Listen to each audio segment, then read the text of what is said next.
Muy buenas noches. Es un enorme gusto volver a estar con esta comunidad fascinante para degustar un bocado literario magnífico eh, de el libro Maravillas en brazos de la mujer madura. Eh, el tercer y cuarto capítulo y espero que lo disfruten muchísimo. Del orgullo y de los 13 años. En la academia militar había oído hablar mucho de los peligros del sexo. A la hora de masturbarse, después del toque de silencio, solíamos atemorizarnos unos a otros, relatando los casos de los chicos que se habían vuelto imbéciles por jugar solos o por acostarse con chicas. Recuerdo el caso de un chaval que se volvió loco solo por pensar en mujeres. Cuando llegué al campamento del ejército americano, había perdido todos mis escrúpulos religiosos, pero aún creía que el apetito sexual desmesurado mermaba las otras facultades. Y me preocupaba mucho por mí mismo. Ahora, al mirar atrás, me doy cuenta de que eran muchos los apetitos que tenía hipertrofiados. Por un lado, me convertí en un glotón, probablemente porque había padecido tanta hambre cuando los americanos me recogieron, ahora pasaba horas comiendo. Había un comedor muy grande y a lo largo de todo un lado estaban los ayudantes de cocina. Había de 6 a 8 a cada hora de comer, que nos llenaban el plato con la comida que extraían de sus grandes ollas de acero mientras nosotros íbamos desfilando.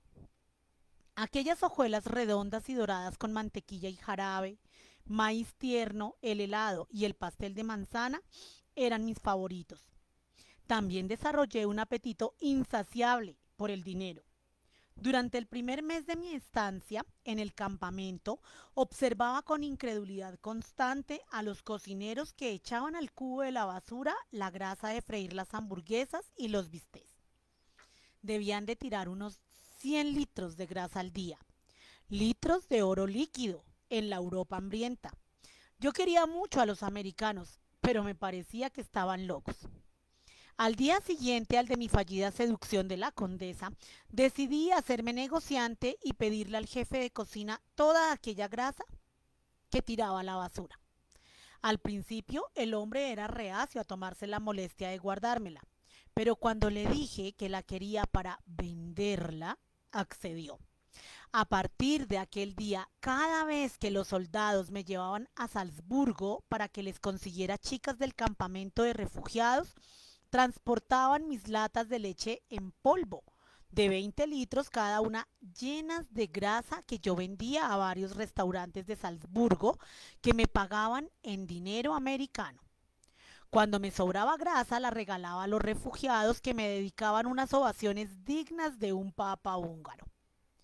Al poco tiempo, el jefe de cocina, que nunca me pidió participación en el negocio, se dejó emocionar por el asunto y me cedía todas las latas de carne, huevo en polvo, fruta o zumos que estaban empezadas y podían estropearse. Recoger la mercancía en la cocina me llevaba unos 20 minutos al día y transportarla a Salzburgo y distribuirla un par de horas. Con 2 horas y media de trabajo al día sacaba unos $500 a la semana. Cuando el coronel Whitmore, comandante del campamento, se enteró de mis dotes para la libre empresa, sintió curiosidad por mi persona y de vez en cuando me llamaba para charlar. Era una de las personas más civilizadas y más cultas que he conocido. Bajo, delgado, de cara blanca y con un ligero tic en un ojo. Los soldados me dijeron que había visto mucha acción en el Pacífico y que le habían dado aquel destino en Europa como una especie de vacaciones. No bebía ni jugaba al póker y su mayor distracción era la lectura. Parecía saber de literatura y mitología griega tanto como los padres franciscanos y le gustaba hablar de los dramas de Esquilo y de Sófocles. Era propietario de varios hoteles en Chicago y sus alrededores y estaba deseando regresar a su ciudad para ocuparse de ellos, pero decía que en el fondo estaba tan harto de los negocios como del ejército. Yo le contaba mis transacciones con los hoteleros, que parecía encontrar muy divertidas. Y él me preguntaba todos los días cuánto dinero había ganado. Cuando se enteró de que yo perdía cientos de dólares al póker, decidió quedarse con mis beneficios para guardarme los seguros. Tenía dos hijos, a los que echaba mucho de menos, y al parecer le gustaba mi charla, pero cuando fui a contarles cosas de los soldados del barracón, me atajó. Mucho cuidado, no vayas a convertirte en delator, no quiero saber nada de eso.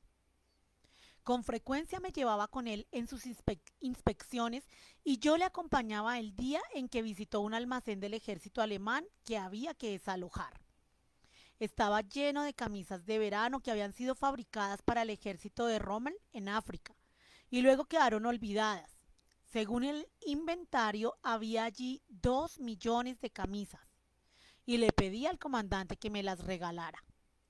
Él no creía que yo tuviera muchas posibilidades de vender 2 millones de camisas de verano, pero prometió dármelas e incluso facilitarme medio de transporte si encontraba comprador. Me subí a un jeep que iba a Salzburgo y decidí hacer una visita a la madame de un burdel que yo conocía. Ella me ofreció $1000 por toda la partida, pero le hice subir hasta 1800. Desgraciadamente, después de entregar la mercancía y cobrarla, los soldados que habían conducido los camiones se sentaron a jugar al póker conmigo y había perdido $1400 cuando decidí dejar el juego de una vez para siempre. Estaba deseoso de aprender y encontré un maestro de música en Salzburgo que me daba lecciones de piano 2 veces a la semana a razón de media libra de manteca a la hora. También estudiaba y trataba de perfeccionar mi inglés. Ahora, después de abandonar mi vocación de mártir, soñaba con ser un inmortal viviente. Empecé a escribir un largo drama en verso sobre la futilidad de la existencia, con la esperanza de que fuera al mismo tiempo una obra maestra y un gran éxito.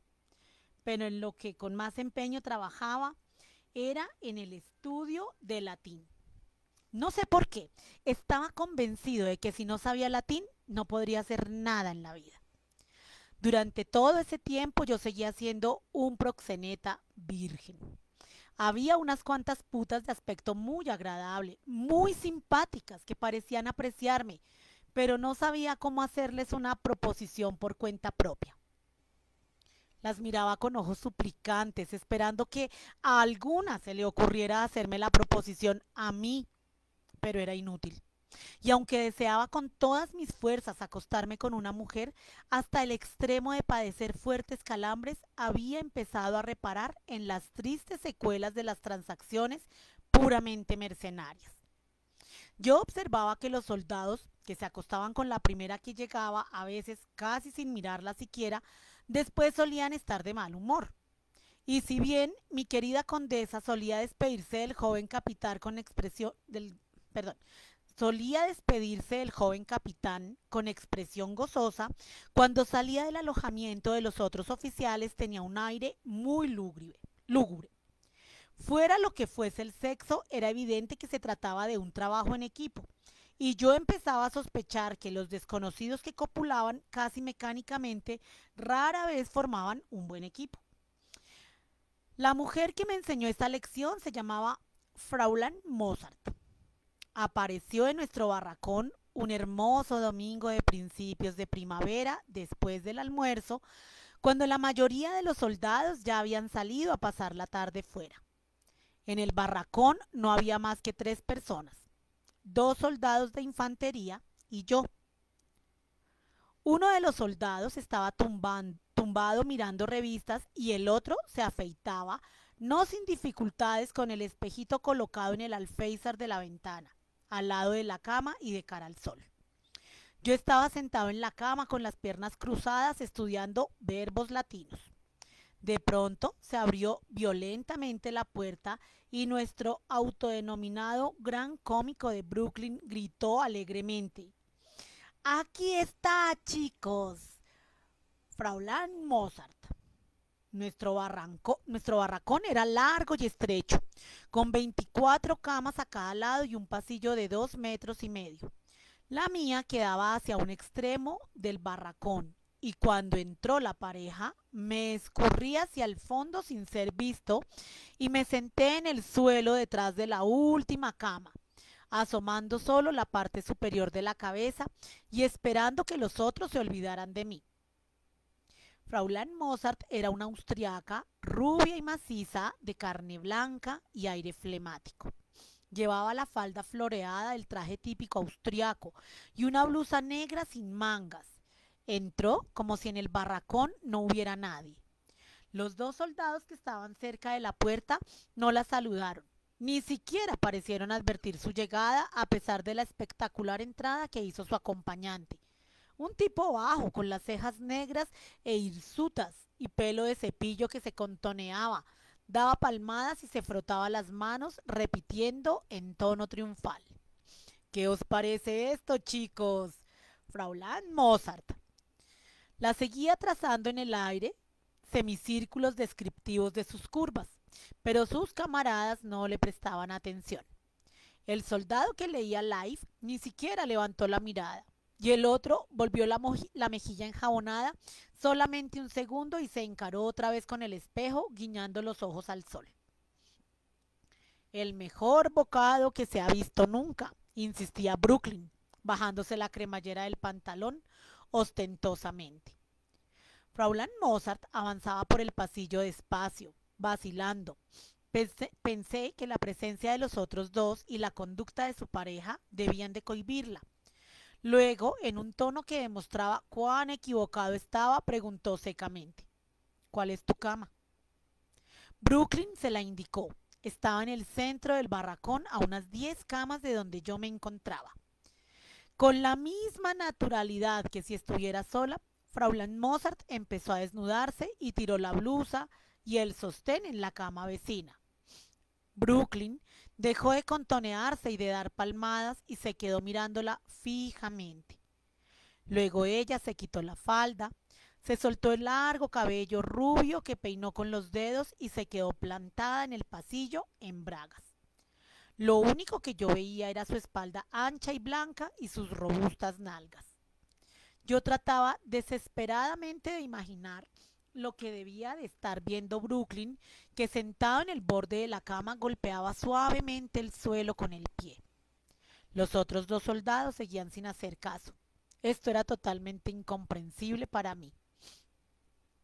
Si a alguno de vosotros le interesa, cobro 2 libras, $10 o 400 cigarrillos. Fraulein Mozart debía de haber visitado el cercano campamento británico y era evidente que no necesitaba mis servicios de intérprete. Los soldados no se molestaron en contestar. Cuando ella le tiró las bragas a la cara de su cliente, el que leía Life levantó la mirada y preguntó: ¿dónde está el chico? Escondí la cabeza detrás de la cama, conteniendo la respiración. Pero entonces oí decir a Fraulein Mozart: hay un chico al fondo del barracón. Y todo el rato había estado de espaldas a mí. Los hombres aún se reían cuando yo ya había salido. La esperé afuera dando puntapiés a las piedras y odiando al mundo. Tenía que ser ahora o nunca. Ya estaba harto. Al cabo de 20 minutos, Fraulein Mozart apareció en la puerta. Al acercarme vi que solo le llegaba a los pechos, por lo que rápidamente di un paso atrás. Le ofrecí 1000 cigarrillos. Ella me miró inexpresivamente y pensé que no me había entendido. Te daré 1000 cigarrillos. ¿Por qué? Me preguntó con extrañeza. Decidí hablarle en su lengua natal para congraciarme. Fraulein, ich möchte mit Ihnen schlafen, wenn ich bitten darf. Desde luego, respondió ella flemática, pero solo cobro 400 cigarrillos. Me gustó que no quisiera aprovecharse de mí a pesar de que yo le había ofrecido los 5 cartones voluntariamente. Aquello me daba esperanzas de que pudiéramos llegar a un acuerdo.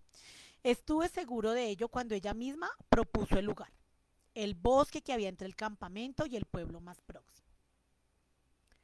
Evidentemente, Brooklyn se había negado a llevarla a Salzburgo en el jeep y ella tenía que ir al pueblo para tomar el autobús.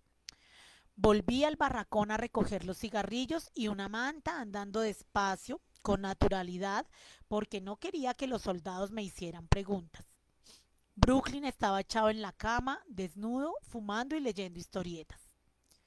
Tardé unos 3 minutos en recoger mis cosas y sudaba de angustia al pensar que, entre tanto, otro soldado pudiera habérsela llevado o que ella simplemente cambiara de idea y se fuera. Al fin y al cabo, ni siquiera me había sonreído. Pero tuve suerte, me esperaba. Salimos del campamento por una abertura de la cerca de alambre. Una vez restablecidos la paz y el orden, estaba prohibida la entrada de las mujeres en los barracones, de manera que si bien ahora visitaban el campamento tantas mujeres como siempre, no pasaban por la puerta. Era uno de los primeros días despejados y cálidos del año. Brillaba el sol y la tierra oscura y empapada en el agua del deshielo olía a primavera.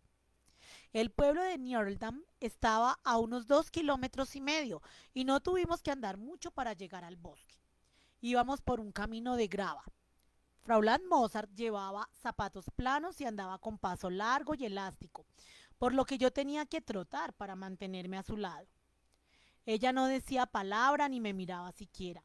Era como si fuera sola, aunque al cabo de un rato aflojó el paso.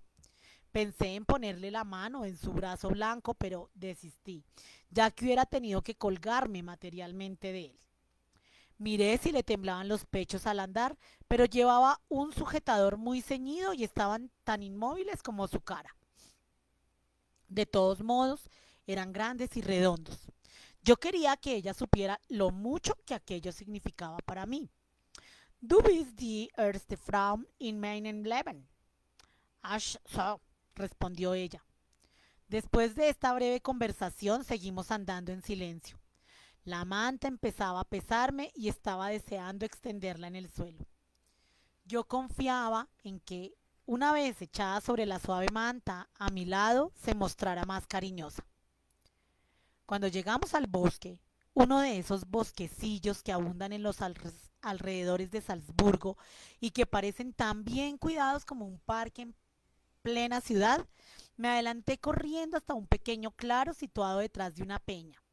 Extendí la manta y, muy ufano por haber descubierto un lugar tan romántico e íntimo, se lo ofrecí con un ademán exaltado. Ella se sentó en la manta, abrió la falda que se abrochaba a un lado y se tendió de espaldas. No estaba cómoda, por lo que se revolvió con un gruñido.